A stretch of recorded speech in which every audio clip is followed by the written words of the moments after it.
है किसी में ये हिम्मत कि आपने जातिवाद को तोड़ा हो? है कोई यहां पर यह कह सकता हो कि वाल्मीकि और भंगी समाज के लड़के को अपना दामाद बना लूंगा? है कोई कोरी, है कोई चमार, है कोई भंगी जो कह सकता हो कि हम आपस में भाई हैं? ब्राह्मण से ज्यादा दुश्मन वाल्मीकि को चमार नजर आता है और कोरी को चमार नजर आता है। क्या इस को तोड़ सकोगे? अगर इसको तोड़ते हो तो लो संकल्प, लगाओ नारा जय भीम। नहीं लगा सकते क्योंकि बेईमान हम खुद हैं। इस देश में घृणा का बाजार किस स्थिति तक है? मैं नहीं कहता कि होली पवित्र थी या होलिका पवित्र थी।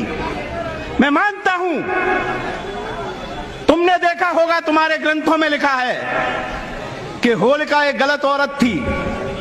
क्या सदियों से आज तक तुम उससे बदला नहीं ले पाए?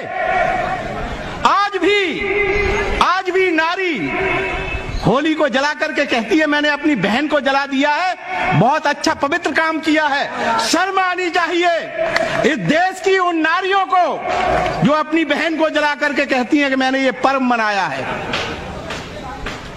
जो विद्वान इस बात को कहते हैं कि रावण बहुत विद्वान था, उस समय का सर्वोच्च विद्वान था, शर्म आनी चाहिए इस देश के लोगों को जो इस बात को कहते हैं कि हमने इतने बड़े विद्वान को जलाकर राम के राज को लाए थे।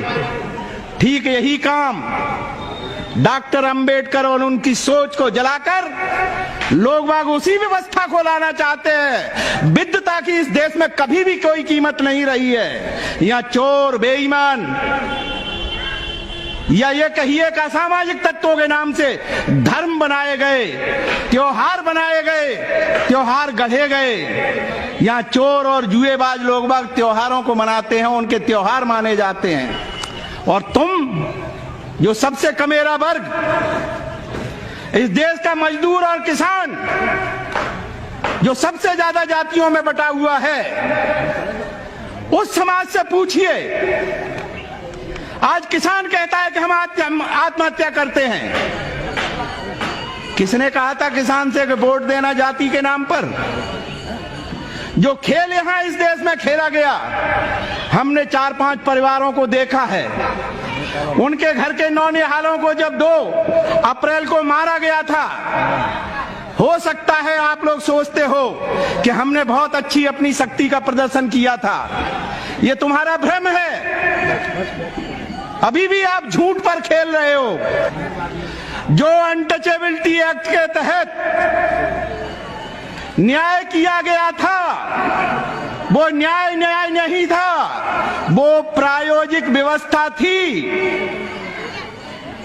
आरएसएस और हिंदुत्व की, जिसमें एक तीर छोड़ा गया था सुप्रीम कोर्ट से, जिससे देश का दलित भड़केगा, ऑर्गेनाइज होगा, और क्योंकि वो अनटचेबिलिटी एक्ट के अगेंस्ट में होगा, इससे देश का किसान, अपने आप को हिंदुत्व कहा जाने वाला, वो सब ऑर्गेनाइज इसलिए हो जाएंगे कि चलो अब हमने इन चमार चूड़ों को एक तरफ करने, इन्हें हमें सबक सिखाना है।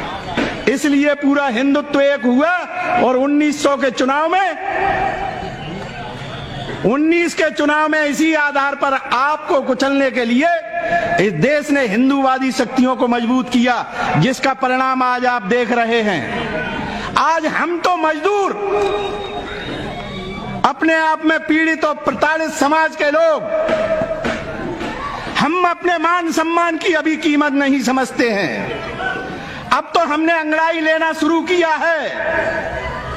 अब हम अपनी आजादी की लड़ाई इन नौजवानों के भरोसे लड़ना चाहते हैं। बाबा साहब डॉक्टर अंबेडकर जब थे, हमारे पास ये पढ़ा हुआ नौजवान नहीं था, हमारे पास ये बहनें नहीं थी जो अपने आप में ये सोच सकती कि सम्मान क्या होता है, धर्म क्या हो सकता है, शिक्षा क्या होती है, विकास क्या होता है, अच्छे तरह से रहना खाना पीना क्या होता है, ये हमारी उस समय की माताएं बहनें नहीं समझती थी।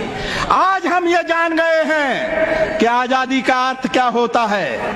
आज हम ये जान गए हैं कि गुलामी किस चीज को कहते हैं। तो अब तो हम ये अंगड़ाई लेकर के अपने संविधान को अपने सीने से लगा के 70 वर्ष तक जो जुर्म, अत्याचार और अपमान हम अकेले दलितों ने भुगता है, आज उस संविधान को लेकर सीने से लगाकर आज जो लोग कस्में खा रहे हैं भारत के संविधान की, आज जो पढ़ा लिखा वर्ग जिसमें ब्राह्मण भी है, क्षत्रिय भी है, वैश्य भी है, लेकिन वो संख्या में कम है, आज वो तैयार है कि अगर इस देश को देश रहना है, इस देश को भारतवर्ष रहना है, इस देश को आजाद रहना है, अगर इसमें आजादी से सांस लेनी है तो भारत के इस संविधान को जिंदा रखना बहुत जरूरी है।